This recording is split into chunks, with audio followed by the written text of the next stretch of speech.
Garett Reppenhagen. I served as a sniper and a cavalry scout in the 1st Infantry Division. I joined up with Jeff Englehart, who just played some awesome music for you guys. We'll be playing later. We were friends before the military, and we joined up in the buddy system. And we joined up 1 month before September 11th. When we went in, we sure as hell didn't think we'd come out the other end being activists against war and struggling to get veteran benefits. And we both joined for a college education, and we're both struggling now to maintain that and stay in the school. And it just seems like everywhere we turn, the benefits are inadequate, and that it seems like we sacrifice for nothing. And on top of that, we learned after we go to war that we went in for weapons of mass destruction and to seek revenge on the people who did 9/11. And it seems like those are all lies now. And you know, it's difficult. It's difficult for a soldier. Yes, make it louder. Is there someone on the mic? Mic's right here if you need. It's just not loud enough. It's not loud enough? No, it's on. It's on. It's on too. I don't want it to be too crazy. War. We went to war based on lies, basically, and to say that as a soldier who served is very difficult. You have to understand that the amount of things that soldiers are sacrificing and the dedication that they put their lives into the military, rearrange their value system, totally rework who they are and where they come from is, you know, it takes a great amount of detail, and the sacrifice is so intense. I mean, we're sacrificing, you know, a lot of times our lives, our friends, our limbs, our eyesight, our hearing, our sanity, our innocence, and to come out and say that it is all for nothing is very difficult for a soldier or a Marine to do. So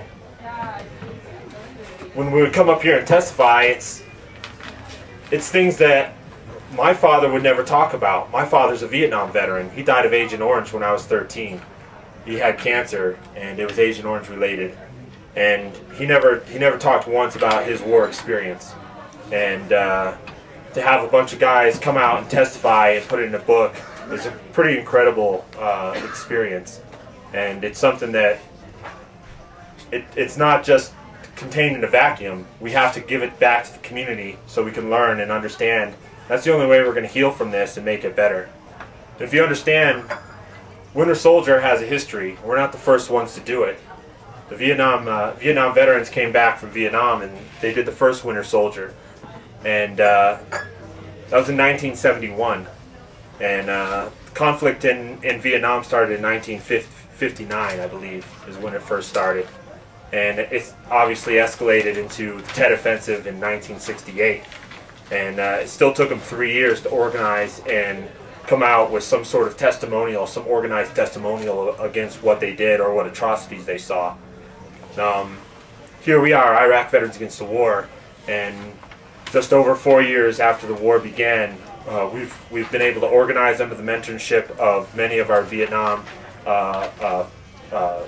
fathers and brothers and uncles, and through their guidance and through their help, we were able to dodge a lot of the pitfalls and organize a lot faster, and come to this point that we are now. So the idea of Winter Soldier is the word is taken from Thomas Paine. It's the idea that true soldiers fight it out no matter what the weather. And here we are after the war. Most of us would just easily just forget about what happened. Would like to go back to school, to our lives, to our wives, to our families, and just get things back on track. But there's something nagging on us and something urging us to continue to fight and to do this. So, I mean, it's just not a fun club that we're doing. So it's some important stuff. And there's a difference between the Vietnam soldiers and today's soldiers. This is one of the first times in our history since the Revolutionary War we had an all-volunteer army going out and fighting such an extensive war. And to do that, they've had to apply a lot of different measures like stop-loss and individual ready reserve, which, if you look up both of those, it's basically more ways to hold soldiers in once they've already got them to commit to the military for whatever horrible reasons. you know, they stick them in, and they're not obligated to just serve one tour and go home. Many of these soldiers are serving multiple tours, 4 or 5 of them.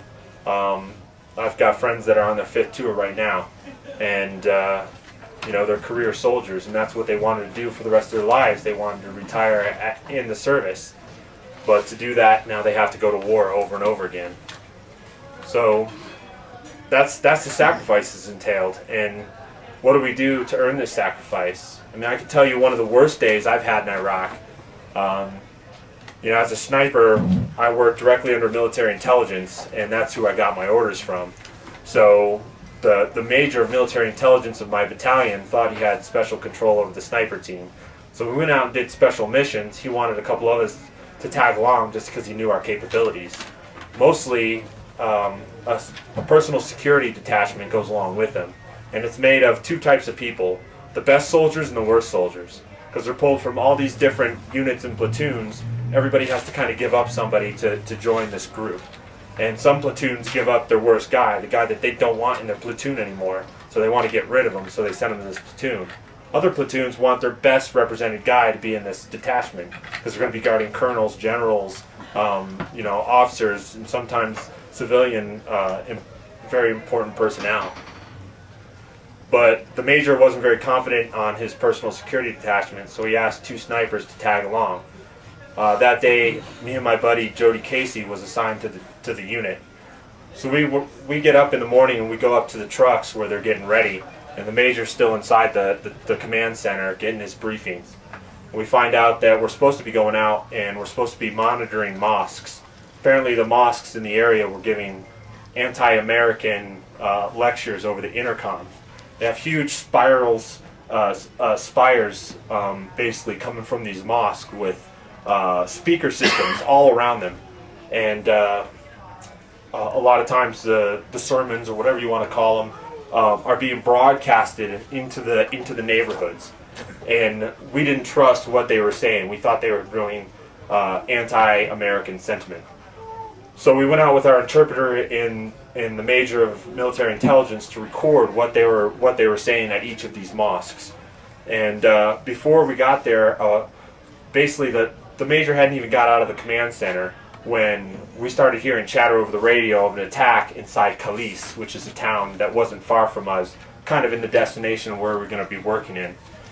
And it was very serious. They were talking.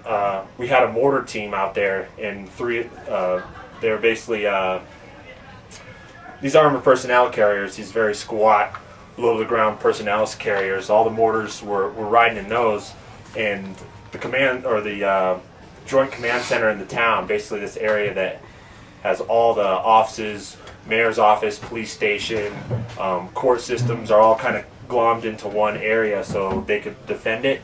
It was under attack from insurgents, and the mortar teams were out there. And mortars are basically infantrymen that have to go to an extra school to learn how to fire mortars, but they're still infantry. And they're in these tracks basically, and they were running so short on ammo, they started using shotguns at close distance, just because that was the only weapons they had left to get these insurgents off of them that kept on trying to swarm up into the tracks. And the fighting was intense, and our major comes running out. He said, "We canceled the mission. We're going out to help the mortars. We're going out immediately. We're the most readily available unit to go help." So we jumped in the trucks, and I was supposed to be dismount, which means whenever the major got out of the truck, I got out and basically was his bodyguard. But we got in the truck, and we started hearing all this radio contact of what the mortars were saying. Things sounded really intense, and the guy who was on the gun on the turret of the Humvee was starting to get really scared. And the major said, "Hey, can you work the gun?" I said, "Yeah, I was a scout, so most of the military weapons I was able to use." So